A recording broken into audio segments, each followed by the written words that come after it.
I spent the last 30 days studying One Piece and I found 10 One Piece fan theories that actually came true. For example, in chapter 907, something completely unexpected happened, which was Shanks having a meeting with the Gorosei, and this left everyone completely shocked and confused, as no one could figure out why Shanks, one of the most loved characters in One Piece and a pirate, was meeting with the leaders of the world government. And so the theory was born that Shanks is actually a celestial dragon. People from all over the world started putting the pieces together. Fans noticed that way back in the God Valley incident, the celestial dragons were confirmed to be present on the island. And when Garp and Roger defeated the Rocks pirates, a child was somehow left behind and Roger ended up raising that child. And if you were to match the date of the incident to Shanks' age, you would find that Shanks was a baby, around 1 year at the time. Another point people realized was that high-ranking world government officials kept giving Shanks special privileges. Like when he met with the 5 elders, they only agreed because it was Shanks, saying only because it's you. And all of this made no sense, as why would the world government, well, give anything to Shanks, who is a pirate? Why would Shanks, well, be able to do any of these things unless he comes from a special bloodline or family that are the world's nobles? And then in a special booklet of the One Piece movie film Red, written by Oda himself, there's a line from the movie in which the 5 elders say that Shanks belongs to the Figureland family, confirming the just crazy theory that Shanks is indeed a celestial dragon who is raised as a child by Gol D. Roger. Number 9. Sanji is a royal prince. Now this theory was born all the way back in Alabasta, where Sanji willingly used the alias Mr. Prince, and fans thought of it as quite odd as to why he would do that and began theorizing. They noticed that Sanji seems to be from a special background, the way he presents himself, as he's always dressed nicely and follows the typical stereotypes of a prince by not only simping over women, but princesses as well, further adding to this theory. Fans also noticed that all they know about Sanji is that he wanted to be a chef. What they didn't know was who is Sanji's parents, as Sanji never spoke of his parents being alive or dead. He just ran away from home in order to fulfill his dream. Sanji was not also born in the East Blue, but in the North Blue, which is weird, as how is some random 9-year-old kid able to run away and get from the North Blue to the East Blue without the help of powerful people, which you would have if you were of course royalty.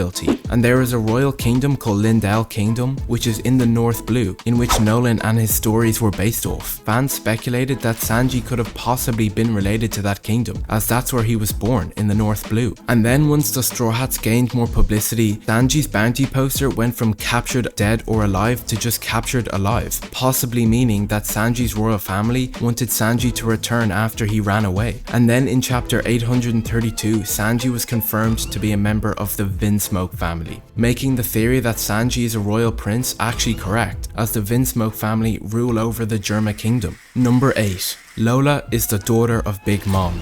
Now this theory started all the way back in Thriller Bark, where we met Lola for the first time, and Lola just outright says that her mother is an extremely powerful pirate, and even gave the Straw Hats her Beaver card, and this sparked a ton of discussion in the community, and theories started flooding in as people wanted to know, well, who is Lola's mother? Some fans even thought that she was the daughter of Miss Buckingham Stussy, due to the resemblance between her and Edward Weevil, but the more popular theory was that Lola's mother was actually Big Mom, as she met all the criteria for being a powerful pirate. But it also just made way more sense, as the Straw Hats were kinda bound to meet Big Mom in the future anyway, making Lola's Beaver card, well, just more relevant. And the final piece of evidence was the striking resemblance between Lola and Big Mom, and the Big Mom pirates in general, as Big Mom's Jolly Roger had the same lips and hair color as Lola. And this theory came true in chapter 835, as Lola was confirmed to be the daughter of Big Mom. Number 7. Buggy will become an emperor of the sea. This theory started almost 10 years ago when Buggy became a warlord, as fans had already been theorizing that he would become a warlord, and so they took this theory to a new level by speculating that Buggy will become an emperor of the sea. The idea behind this theory is that if you didn't know Buggy personally, his feats were like incredible.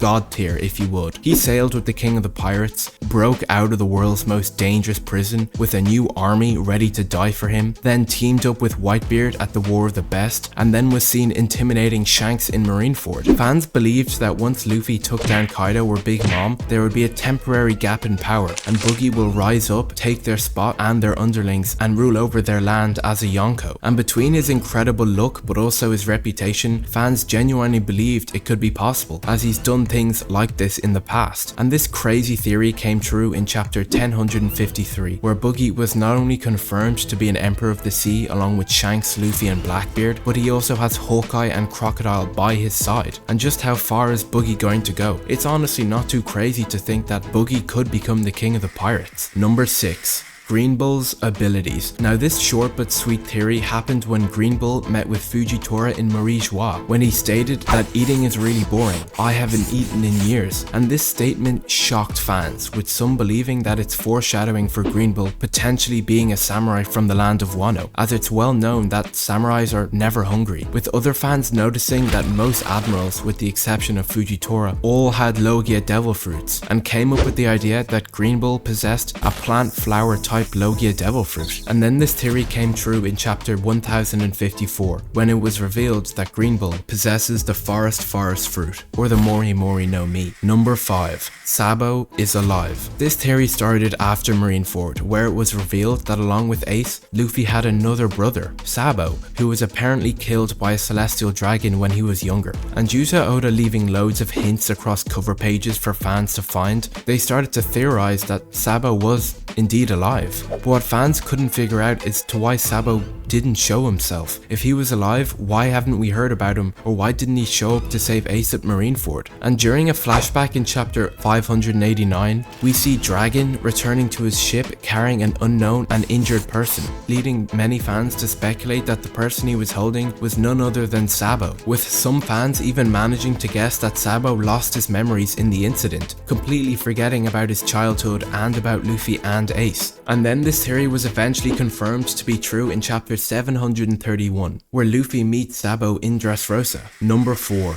There is someone above the Gorosei. Now this theory may just be the craziest theory fans have ever come up with, as far as anyone knew, the 5 elders or the Gorosei were at the very top of the world government, and they operated like sort of a small government, until it was revealed that there is an empty throne in Marie Joie, leading to a small number of fans to believe that there is a present ruler of the world, while most fans believed that it was just an old chair belonging to a ruler centuries ago, or a symbol of strength made by the world government to express their power. Some people even believed that it was a chair that belonged to the king of the pirates, although I really couldn't find too much about that theory. But the main piece of evidence fans had was that in One Piece there isn't a final villain to defeat. Sure, there's villains, but none that you could call a final villain that Luffy would defeat towards the end of the show, ending the story. So fans started putting the pieces together and realized that maybe there is a secret ruler from the ancient kingdom who had gone through the immortality surgery done by the Op fruit, as after all, the world government were prepared to pay 3 billion berries for that devil fruit, which is the same bounty that they gave Luffy when he became the literal sun god, so it must have some importance, right? And part of this theory was confirmed to be true in chapter 908, where we see a mysterious black entity sit on the empty throne with all 5 of the Gorosei bow down at its service. Pretty crazy if you ask me. Number 3. Zoro has Conqueror's Haki. Now this theory originated back in Fishman Island, when Luffy took down 50,000 fishmen with his Conqueror's Haki. Zoro made a statement after saying that if Luffy didn't have Conqueror's Haki, he couldn't be his captain. And this comment sparked the theory that Zoro has Conqueror's Haki himself. Fans realized that Conqueror's Haki signifies the ability to stand above others as a king or as a conqueror, and Zoro is a prime example. There was countless times where people were shocked and astonished to find out that Zoro wasn't the captain of the Straw Hats. And back in Alabasta, Zoro even refused to join Brokeworks unless they made him his leader, which if you ask me is the direct quality of a king or a conqueror. Another piece of evidence fans had was the parallel between Zoro and Rayleigh, and since if Rayleigh possessed Conqueror's Haki, it would only make sense if Zoro did as well. And the final piece of evidence fans had was the fact that Zoro's dream is to become the greatest swordsman in the world, displaying the qualities of a king or a conqueror. And then finally, after almost a 10-year wait, this theory was proven to be true in chapter 1010. Number 2. Kaido can turn into a dragon. This theory started with Kinemon when he said that he had a big vendetta over dragons for some reason, and people started theorizing that Kinemon and Momonosuke said this and reacted like this was due to their hatred of Kaido ruling over the land of Wano as a dragon. Another point of evidence fans pointed out was that Kaido is known as the king of the beasts, so he would have to be some sort of a beast himself, right? This theory was then confirmed in chapter 921, where Oda revealed Kaido's dragon form. Number 1. Kanjuro is a traitor. This theory started out when people started speculating that there was a traitor helping the beast pirates, and that's how Jack was able to find Zoe so easily, and how he knew that Raizo, for a fact, was there. But at the point in the story, people who believed in this theory couldn't pinpoint who it was, as they really didn't have too much information. But back in Wano, fans learned that the same traitor was leaking information to both Orochi and Kaido, and people thought that it was Dendro because there was just so much mystery shrouding his character. But most people who believed this theory suspected it to be Kanjuro because of how just useless he was. Fans went back and realized that this guy was so useless he was borderline sabotaging. But the most important piece of evidence fans had was the fact that in this manga panel, before the retainers were sent forward in time, Kanjuro had 2 birds above him, which he could have easily used to send information to Orochi. And finally in chapter 974, it was revealed that Kanjuro was indeed the traitor. And honestly, if you guessed this, you must be sort of genius, because I did not see this coming myself.